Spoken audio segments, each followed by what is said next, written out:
Bonjour à tous. Après des mois, des semaines, des jours à vous parler du mondial de l'automobile, nous y sommes enfin. Le salon a ouvert ses portes il y a quelques heures.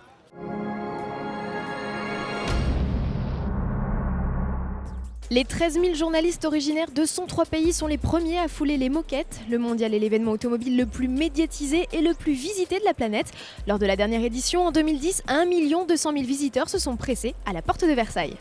Plus de 100 nouveautés vous attendent ici au salon. Notre mission sera de vous les faire découvrir au fil des 18 jours d'exposition à travers des JT très spéciaux que nous réaliserons en direct.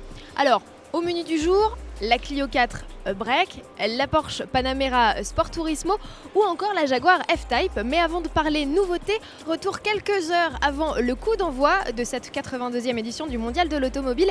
Il y a encore quelques heures, les équipes étaient en train de peaufiner, sublimer leur stand et je vous propose tout de suite une immersion dans les coulisses. Sur le stand Citroën, avant d'accueillir la Star, la DS3 Cabrio et une quarantaine d'autres modèles, 250 personnes, du charpentier à l'électricien, se sont mobilisées. Elles auront travaillé une quinzaine de jours non-stop pour habiller les 4000 m² d'exposition et installer quelques 800 projecteurs. Des spots pour mettre en valeur les stars à 4 roues, mais aussi leurs hôtes et les hôtesses. Comme Alix, ils seront 260 à se relayer sur le stand tout au long du mondial. Allez, maintenant on file chez Nissan. Avant que la dizaine de nouveautés parmi lesquelles le Terra 4x4 à pile à combustible ne s'aventure au salon, 100 personnes ont monté, assemblé, vissé les éléments du stand. L'aboutissement d'un projet qui aura nécessité plus de 6 mois de travail en amont. Pour présenter ses A3 Sportback, RS5 Cabriolet ou R8, Audi a repris son concept de stand à toit flottant croisé en 2010. Cette version revisitée de la structure pèse 2100 tonnes, soit près de 100 Q7. Il aura fallu 70 semi-remorques pour acheminer le décor réparti sur une surface d'un peu plus de 2000 m². Salon national oblige, Renault mise sur une superficie de 4100 m² pour mettre en valeur dans un tout nouveau concept baptisé The Bump, la colline, toute sa gamme et pas moins de 11 Zoé et 18 Clio. La Renault Clio 4 est véritablement l'une des attractions principales de ce mondial de l'automobile. Il faut dire que c'est l'un des piliers les plus cruciaux de Renault. C'est la voiture la plus vendue en France et l'une des plus courues d'Europe. Alors elle rentrera en commercialisation dans très peu de jours. Et pour renforcer l'attractivité de son offre, Renault lance aujourd'hui la déclinaison Break. La Clio 4 A-State mesure 4,26 m, soit 20 cm de plus comparé à la berline. L'empattement est comparable à cette dernière.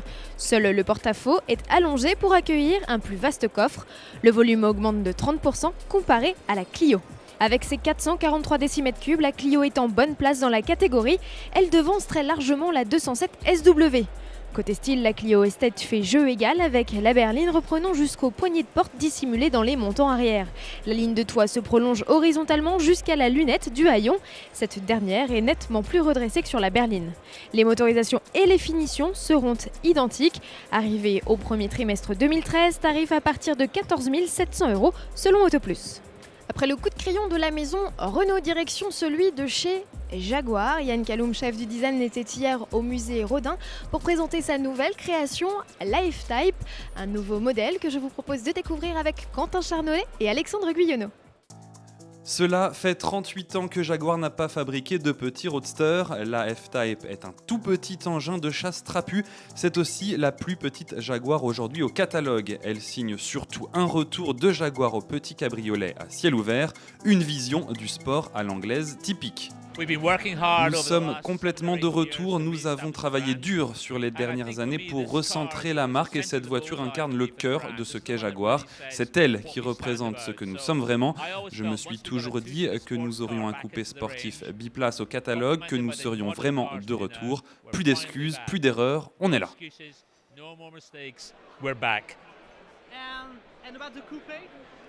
Eh bien, vous voyez là, on a un cabriolet, mais quand on regarde l'histoire de Jaguar, un coupé serait la meilleure et la plus naturelle des fins possibles.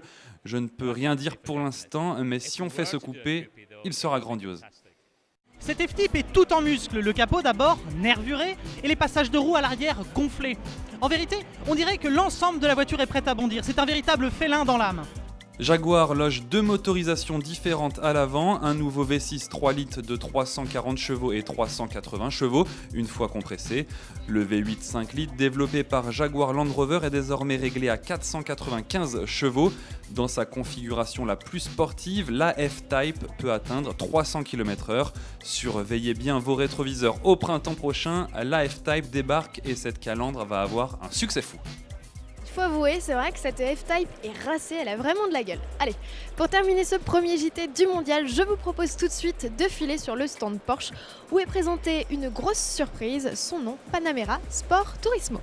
On pensait le stand Porsche réduit à exposer les 911 4 roues motrices et Cayenne S diesel, mais non, un ovni a finalement pointé le bout de sa calandre à Paris.